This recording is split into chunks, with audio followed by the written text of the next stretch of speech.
Diskominfotik Banjarmasin bersama Universitas Lambung Mangkurat Banjarmasin merangkul puluhan mahasiswa dalam forum komunikasi masyarakat dalam rangka mendorong partisipasi mahasiswa untuk meningkatkan pelayanan publik di Banjarmasin yang digelar di Unlam Banjarmasin, Jalan Hasan Basri, Banjarmasin Utara. Diskominfotik Banjarmasin bersama Universitas Lambung Mangkurat Banjarmasin merangkul puluhan mahasiswa dalam forum komunikasi masyarakat yang digelar di ULM Banjarmasin Jalan Hasan Basri, Banjarmasin Utara tengah hari Senin 27 November 2023. Kegiatan ini dalam rangka mendorong partisipasi mahasiswa untuk meningkatkan pelayanan publik di Banjarmasin. Kepala Diskominfotik Banjarmasin Windiasti Kartika menyatakan melalui peran aktif bubuhan mahasiswa, ide-ide segar wan kreatif dapat tergali.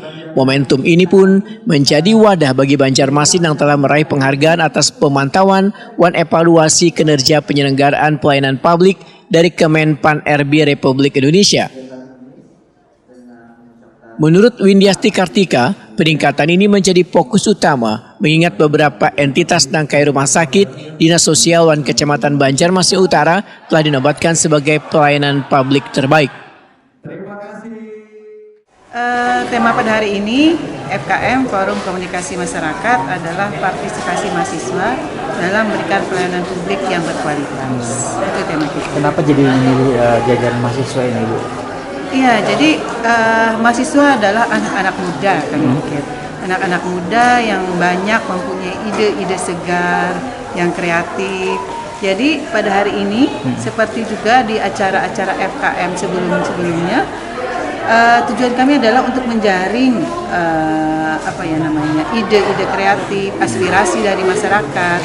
Nah, kali ini yang ingin kami jaring pendapatnya adalah para mahasiswa ULM Kota Banjarmasin. Apa ide-ide kreatif mereka, tanggapan-tanggapan mereka, masukan-masukan mereka untuk pelayanan publik yang lebih baik di Kota Banjarmasin. Windiasti Kartika berharap berbagai penghargaan yang telah diraih ini nantinya bisa terus dipertahankan, tentunya dengan dukungan dari sabaratan pihak.